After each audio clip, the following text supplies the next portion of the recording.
अस्सलामुअलैकुम। एक बहुत ख़ास वीडियो के साथ मैं आपके रूबरू हूँ। अक्सर ऐसा कमेंट पढ़ने को मिलता है कि उर्दू पढ़ने को तो पढ़ लेते हैं लेकिन लिखने में बड़ी परेशानी होती है। ये मसला तो है कि उर्दू को लिखने में बहुत परेशानी होती है, लेकिन उर्दू इतनी भी मुश्किल नहीं है जितनी लोग समझ लेते हैं। मेरे ख़्याल से उर्दू जितनी आसान कोई दूसरी ज़बान है भी नहीं, क्योंकि आप देख रहे हैं कि अलिफ़ को किस तरह लिख रहे हैं। सिर्फ़ एक निशान यहाँ पर डाल दिया, अलिफ़ हो गया। जबकि हिंदी में इसके लिए औ के लिए क्या लिखना पड़ता है, औ लिखना पड़ता है। देखिए इतना घुमाना पड़ता है। अंग्रेज़ी में इसके लिए इतना घुमाना पड़ता है, लेकिन उर्दू के लिए क्या है, सिर्फ़ एक ये खींच दिया, यह अलिफ़ हो गया। बे के लिए क्या है, एक ये नुक्ता है, ये सीधा सा एक लाइन है, नीचे एक निशान दे दिया बे, ऊपर दो नुक्ता दे दिया ते, तीन दे दिया तो से, और इसके ऊपर अगर तो की तरह डाल देते तो टे हो गया। और इतना ही नहीं, अगर एक नुक्ता देंगे तो ये नून हो जाएगा। इसको यहाँ पर से घेर देंगे फे हो जाएगा। अगर दो नुक्ता दे देंगे काफ हो जाएगा। तो अब इससे भी आसान कौन सी ज़बान हो सकती है।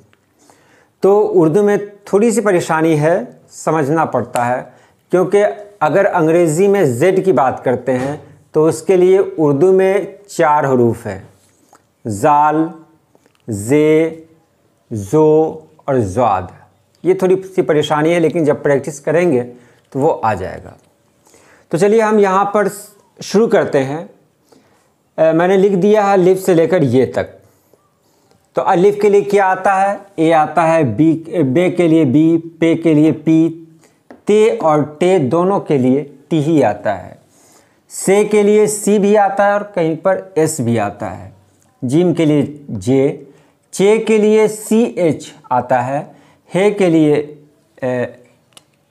एच आता है और खे के लिए के और एच आता है। दाल और डाल दोनों के लिए डी आता है। ज़ाल के लिए जेड, रे के लिए आर, ये बड़ी रे है, इसके लिए भी आर का भी इस्तेमाल करते हैं, कहीं पर लोग डी का भी इस्तेमाल करते हैं। जे है, और उसके बाद इसका जो तलफ़ुज़ है, यानी रे के ऊपर अगर 3 नुक्ता दे दिया जाए, लोग तो उसको जे कहते हैं, लेकिन जे इसका तलफ़ुज़ नहीं है, उसका तलफ़ुज़ है झे। यानी जे और झ दोनों के बीच की एक आवाज़ आती है, तो वो इसका तलफ़ुज़ है। जैसे मिजगा, जैसे झाला, जिसको ज़ाला कहते हैं बर्फ़बारी को, तो इसका अलग अलग ये है। अब यहाँ देखिए सीन के लिए सी या एस, शीन के लिए एस एच, स्वाद के लिए भी एस, ज़्वाद के लिए जेड, तो के लिए टी, जो के लिए जेड, ऐन के लिए ए, गैन के लिए जी एच, एफ, फे के लिए एफ, काफ के लिए क्यू, काफ के लिए के, गाफ जी, लाम है तो एल, मीम है तो एम, नून है तो एन, वाव के लिए इतना आता है ओ यू वी डब्ल्यू, हे के लिए एच, ये के लिए ई और वाई। तो अब मैं यहाँ टी के बारे में आपको बताऊँ। देखिए टी यहाँ पर 2 यहाँ पर आ गया, ते के लिए भी, टे के लिए भी ये 2 आता है और तो के लिए भी आता है, इतना आता है। तो अगर थोड़ी सी मेहनत करें तो ये आसानी के साथ हम इसको लिख सकते हैं।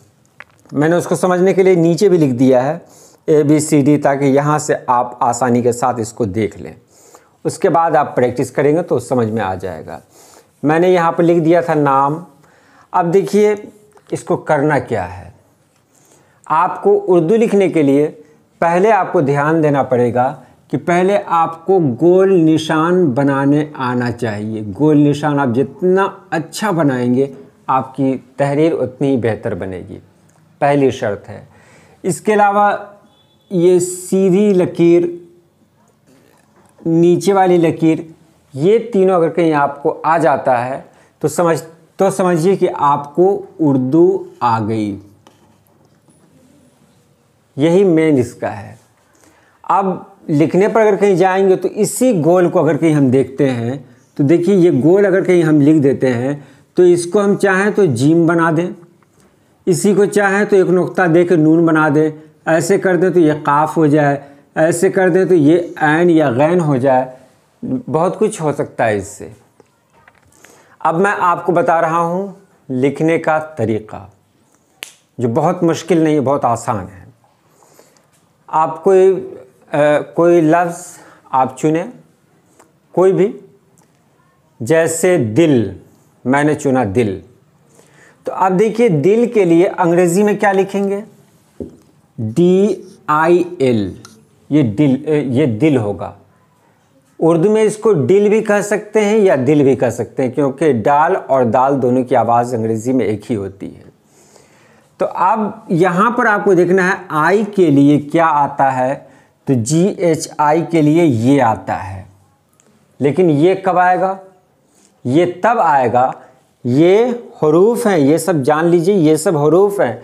और उर्दू में यही ख़ासियत है कि जो हम लिखेंगे उसको पढ़ना पड़ेगा। इसमें अगर कुछ लिखेंगे तो हमको पढ़ना पड़ेगा, और अगर नहीं लिखेंगे तो नहीं पढ़ना पड़ेगा। तो इसके लिए उर्दू में एराब आया है, नीचे अगर दे देंगे तो ज़ेर, ऊपर देंगे तो ज़बर, उसके बाद इस तरह का देंगे तो ये पेश हो जाएगा। लेकिन इसको लिखा नहीं जाता है, सिर्फ इसको साउंड के लिए इस्तेमाल किया जाता है। तो आपने देखा दिल, मैंने लिखा दिल, तो एकदम सोच कर देखिए क्या द और ल के बीच में, यानी डी और एल के बीच में कोई और साउंड आ रहा है? कोई साउंड नहीं आ रहा है। ये डी सीधे जाकर एल से मिल रहा है। तो अगर यहाँ पर डी के लिए दाल लिख दिया, ये लिख दिया और लाम लिख देंगे, तो ये को पढ़ना पड़ेगा। याद रखें, ये जितने भी हरूफ मैंने बताए हैं ऊपर से, इसको पढ़ना पड़ेगा, उसकी पूरी आवाज़ आनी चाहिए। तो पूरी आवाज़ लाएंगे तो क्या पढ़ेंगे इसको, दिल, क्योंकि ये की भी आवाज़ आ गई इसमें। तो इसमें आप क्या करेंगे, सीधे दाल और लाम लिख देंगे, क्योंकि इसके नीचे ज़ेर छुपा हुआ है, तो दिल हो जाएगा। बस कितना आसान है ये, दाल लाम ज़ेर दिल। अब इसको दिल भी पढ़ सकते हैं, दल भी पढ़ सकते हैं, दुल भी पढ़ सकते हैं, क्योंकि एराब आपको देना नहीं है, ज़बर ज़ेर पेश देना नहीं है। अब पढ़ने वाला जब पढ़ेगा, जैसे आज मेरा पटना जाने का दिल कर रहा है, तो क्या कोई भी आदमी आगे पीछे का जो लफ्ज़ पढ़ेगा तो क्या वो पढ़ सकता है कि आज मेरा पटना जाने का दिल कर रहा है या आज मेरा पटना जाने का दुल कर रहा है? वो जब भी पढ़ेगा तो यही पढ़ेगा कि आज मेरा पटना जाने का दिल कर रहा है। तो ये ख़ुद ब खुद आ जाता है, जब प्रैक्टिस करते हैं ना तब ख़ुद ब खुद आ जाता है कि आज मुझे पटना जाने का दिल कर रहा है। अब लिखने का जो तरीक़ा मैं आपको बता रहा हूँ वो आगे देखें। मैंने लिखा मान, इसको अंग्रेज़ी में पहले लिखें, मान। अब देख रहे हैं अंग्रेज़ी में इसको मैन भी पढ़ सकते हैं, इसको मान भी पढ़ सकते हैं, लेकिन उर्दू में जब इसको लिखेंगे तो मान ही लिखेंगे। अब इसको मीम, एम के लिए क्या आता है, यहाँ से देखें, एम के लिए आता है मीम, मीम। ए के लिए क्या आता है, ए के लिए आता है अलिफ। नून के लिए क्या आता है, तो नून के लिए आता है एन।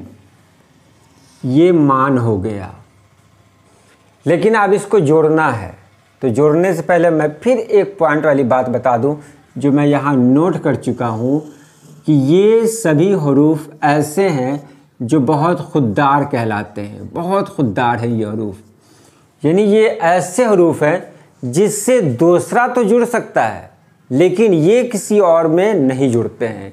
यानी इनके पहले कोई हरूफ आ सकता है, इनके पहले कोई हर्फ आ सकता है, लेकिन इनके बाद कोई हरूफ नहीं आएगा। याद रखें, अगर मैंने लिख दिया दाल, तो दाल के बाद जो भी हरूफ आएगा वो जुड़ नहीं सकता है। अलिफ, वाव, दाल, डाल, जाल, रे, रे, जे, ये इतने हरूफ हैं, यानी 8 हरूफ ऐसे हैं जिनके बाद अगर कोई हर्फ आता है तो वो जुड़ता नहीं है। तो आपने देखा मीम तो उसमें शामिल नहीं है, तो मीम का 25% लेंगे, सिर्फ 25%। तो यहाँ पर मीम को यहाँ से इतना दूर काट दिया, देख रहे हैं आप, ये यहाँ तक काट दिया, इससे ज़्यादा नहीं। अलिफ को इसी में जोड़ेंगे, जहाँ पर इसको काटा इसी से जोड़ेंगे अलिफ को। उसके बाद बचा नून, तो यहाँ पर नून लिख दिया क्योंकि अलिफ के बाद कोई भी हर्फ नहीं जुड़ता है, जो मैंने लिख दिया। अलिफ, वाव, दाल, डाल, जाल, रे, रे, जे, इसमें कोई हर्फ नहीं जुड़ता है, तो ये मान हो गया आपका। ये मान मैं यहाँ पे लिख दे रहा हूँ, मान। अब देखिए मैंने लिखा जुल्म, मैंने लिखा जुल्म या जुर्म लिखता हूँ मैं, वो ज़्यादा आसान है। पहले अंग्रेज़ी में JURM, जुर्म, अंग्रेज़ी में लिख दिया। अब देखिए जे के लिए क्या आता है, तो जे के लिए आप यहाँ पर देखेंगे जे के लिए आता है जीम आता है, जे के लिए जीम। यू के लिए क्या आता है, तो आपने यहाँ पर देखा था यू के लिए आता है STU, वाव। मैं खुद भी गलती करूँगा ताकि आपको समझ में आ जाए। आर के लिए क्या आता है, तो आर के लिए रे आता है, जो यहाँ पर देख सकते हैं, आर के लिए रे आता है। मीम के लिए क्या आता है, एम के लिए क्या आता है, तो मीम आता है। एम के लिए देख रहे हैं आप, यहाँ पर मीम आया। अब देख रहे हैं यहाँ पर वाव का इस्तेमाल किया गया है, जो यहाँ पर वाव मौजूद है। अब जब वाव मौजूद है, इसमें जो हरूफ हैं, हरूफ जितने भी होंगे उनका साउंड आना चाहिए, उनके बीच में एक गैप आना चाहिए। तो ये मैंने क्या लिख दिया, यहाँ लिखा हुआ था जुर्म और मैंने लिख दिया जुर्म। देख रहे हैं, जुर्म, जबकि इसका सही तलफ़ुज़ क्या है, जुर्म, यानी जीम और रे के बीच में कोई आवाज़ नहीं, कोई गैप नहीं है जीम और रे के बीच में। लेकिन यहाँ पर वाव लिख दिया, तो जीम और रे के बीच में एक नया लफ्ज़ हमने डाल दिया, एक नया हर्फ हमने डाल दिया, जो कि गलत है। जब इस हर्फ को डालें तो इसकी भी आवाज़ आनी चाहिए, मुकम्मल आवाज़ आनी चाहिए। जितना वक्त हम इसको देंगे उतना वक्त इसको देंगे, उतना वक्त इसको देंगे। तो मिसाल के तौर पर हम इसको दे रहे हैं 0.3 सेकेंड दे रहे हैं, इसको दे रहे हैं 0.3 सेकेंड, इसको दे रहे हैं 0.3 सेकेंड। तो आपको पता है इसको कितना दे रहे हैं, 0.01, कितना कम दे रहे हैं, जबकि सभी को एक ही बराबर वक्त देना है। तो हमको पढ़ना पड़ेगा जुर्म, क्योंकि जीम को जितना वक्त देंगे हम, वाव को भी उतना ही वक्त देना पड़ेगा। तब ये गलत हो गया। होता क्या है, होता है जुर्म, जीम और रे बीच में कोई हर्फ नहीं, तो इसको हमको मिटा देना पड़ेगा। अब क्या हुआ, जुर्म। कितना आसान है, जुर्म। अब मैंने कहा था 25% इसका लें, यहाँ तक ले लिया। उसके बाद ये रे है, रे को इसी के नीचे जोड़ दें, रे जोड़ दिया। अब रे के बाद तो कोई हरूफ नहीं लिख सकते हैं, कोई हर्फ नहीं लिख सकते हैं, तो रे के बाद कोई हर्फ नहीं लिखाएगा, सीधे मीम लिख देंगे, जुर्म हो गया। ये कितना आसान है उर्दू में। तो उर्दू से ज़्यादा आसान तो कुछ है ही नहीं। देखिए आप यहाँ पर देख लें, जुर्म बहुत आसान है ये। तो बहुत आसान है उर्दू लिखना, उर्दू पढ़ना, बशर्ते के शौक़ हो। अगर शौक़ हो तो फिर कोई परेशानी नहीं है, अच्छा लगेगा आपको। अब आगे देखते हैं हम इसकी 2-3 मिसालें और जो ख़ास हैं उस पर ध्यान दें। हाँ, एक बात हम यही कहेंगे कि आप इसकी एक तस्वीर खींचकर अपने पास रख लें, स्क्रीनशॉट रख लें, ताकि आपको कोई परेशानी न हो। और अगर किसी तरह की कोई परेशानी है तो मेरे पास PDF में एक किताब है, आइए उर्दू सीखते हैं, वहाँ से भी आप सीख सकते हैं। अगर आपकी हिंदी मजबूत है तो हिंदी से भी सीख सकते हैं। मैं हिंदी को इसलिए शामिल नहीं कर रहा हूँ क्योंकि हिंदी में अगर इसको ले जाऊँ तो बहुत सारे लोग ऐसे भी हैं मेरे व्यूवर्स जो ऐसे ममालिक में हैं जहाँ हिंदी लोग नहीं पढ़ते हैं, तो उनके लिए ये वीडियो फालतू हो जाएगी। अब देखिए मैं लिखता हूँ 4 हरूफ का कोई लफ्ज़। बैगन 4 हुआ। उसके बाद और क्या हो सकता है, चलिए बैगन ही लिखते हैं, हम 4 ही लिख देते हैं। बैगन।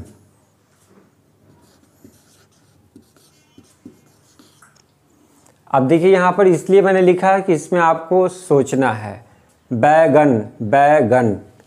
बे के बाद एक ही साउंड आ रहा है यहाँ पर, एक ही साउंड आ रहा है यहाँ पर, बैगन। हल्का सा रुक रहे हैं बस। उसके बाद जी है, ए है, एन है, लेकिन गन हम लोग पढ़ रहे हैं, मतलब जी और एन के बीच में कोई दूसरा हर्फ नहीं आ पा रहा है। गन, जी और एन आ गया, तो ये ए इसमें नहीं लिखाएगा। बैगान अगर लिखते तब ए आता। अब देखिए बे के लिए, बी के लिए बे, ए के लिए ये, ए के लिए ये भी होता है, याद रखेंगे। कहाँ गया ये ए के लिए भी होता है, ए में भी इस्तेमाल होता है। और जी के लिए गाफ, और सीधे आई का इस्तेमाल यहाँ नहीं हो रहा है। ए के लिए ए का इस्तेमाल यहाँ पर नहीं होगा। गन, तो गन पढ़ रहे हैं तो गाफ और नून है तो सीधे नून लिख देंगे। अब देखिए कैसे पर इसको लिखेंगे। बे एक नुक्ता दिया, ये दो नुक्ता दिया, फिर गाफ, इसके ऊपर ये डाल दिया, फिर यहाँ पर तीन दे दिया, मतलब नून बना दिया। अब ये कैसे बन गया, इसको खूबसूरत तरीके से लिखेंगे तो ये इस तरह लिखेंगे, बैगन हो जाएगा। अब आपको मैं बता दूं कि अगर इस तरह एक निशान देंगे, नीचे नुक्ता देंगे तो बे हो जाएगा, एक ऊपर कर देना है। एक नीचे नुक्ता देंगे तो बे हो गया। इसी तरह ऊपर दो नुक्ता देंगे तो ते हो जाएगा, तीन नुक्ता देंगे तो से हो जाएगा, चार नुक्ता देंगे तो टे हो, ये तो की तरह बना देंगे तो टे हो जाएगा, और इसी में ऊपर एक नुक्ता देंगे तो नून हो जाएगा। इसी ख़ानदान में आते हैं तो हल्का सा गोल करके अगर इस तरह बनाते हैं तो फे हो जाएगा। इसी ख़ानदान में आते हैं, हल्का सा गोल करके ऐसे बनाते हैं और दो नुक्ता देते हैं तो काफ हो जाएगा। एक ही तरह से ये लिखने का तरीका है। आप जीम की तरफ देखें, सिर्फ ऐसे कर देना है, एक नुक्ता देंगे तो जीम, तीन नुक्ता देंगे तो चे, कोई नुक्ता नहीं देंगे तो हे, ऐसे कर देंगे तो एन, और ऐसे कर देंगे तो गैन, ये हो जाएगा। ये बेसिक मैं आपको बता रहा हूँ। इसके अलावा आज समझिए कि आपका इंट्रोडक्शन है, उसके बाद मैं आपको और भी अच्छे तरीके से बताऊँगा दूसरी वीडियो में, ताकि आप समझ जाएंगे। एक बार अगर आप इसको देख लें फिर दूसरी वीडियो में आपको समझने में सहूलत हो जाएगी। लाम के लिए क्या है, हल्का से ऊपर कर देंगे लाम, मीम बस इतना सा निकाल देंगे मीम। उसके बाद नून, वाव, वाव अकेले लिखाता है, हे। हाँ, इसी ख़ानदान में एक और भी था, ऐसे करके नीचे अगर ये दे देंगे तो हे हो जाएगा। इसी ख़ानदान में एक और है, दो नुक्ता नीचे दे देंगे तो ये हो जाएगा। इसी ख़ानदान में एक और छूट गया था, तीन नुक्ता देंगे नीचे तो पे हो जाएगा। अब देखिए एक ही ख़ानदान है, कितना हो गया, कितना आसान है। इसी को अगर आप देख लें तो सब कुछ मुकम्मल है, यहाँ से लेके बे, ते, से, टे, नून, हे, ये, पे, इतना कुछ आ गया इसी में। अब सीन के लिए क्या करना है आपको, बस तीन जो ऊपर का होता है उतना निकाल देंगे, ये सीन। अगर इसमें तीन नुक्ता दे देंगे तो शीन हो जाएगा। बिल्कुल इसी तरह ऐसे कर देंगे स्वाद हो जाएगा, इसको ऐसे कर देंगे ज्वाद हो जाएगा। जो को पूरा लिखना है, तो को पूरा लिखना है। तो ये इस सब को देखते रहें आप, ये बहुत आसान है। जिसको आप मुश्किल समझ रहे हैं, बिल्कुल मुश्किल नहीं है, बहुत आसान है। अगर आप इसमें थोड़ी सी मेहनत कर दें तो अच्छे तरीके से आप समझ लेंगे। मैं अगले दिन आऊँगा एक नई वीडियो के साथ, और उसमें आपको बताऊँगा बेसिक चीज़, हरूफ को हम और किस तरह जोड़ें। फ़िलहाल आपको ये दिया जा रहा है कि आप इसको देखें, इसको नोट कर लें, नोट करने के बाद इसको अपने जहन में बैठा लें। अगले दिन ये चार्ट नहीं रहेगा, सीधे सीधे हम लोग जोड़ते रहेंगे। तो ठीक है, आज के लिए इतना ही। अल्लाह पाक आप सभी लोगों को खुश रखे, आबाद रखे। अल्लाह हाफिज़।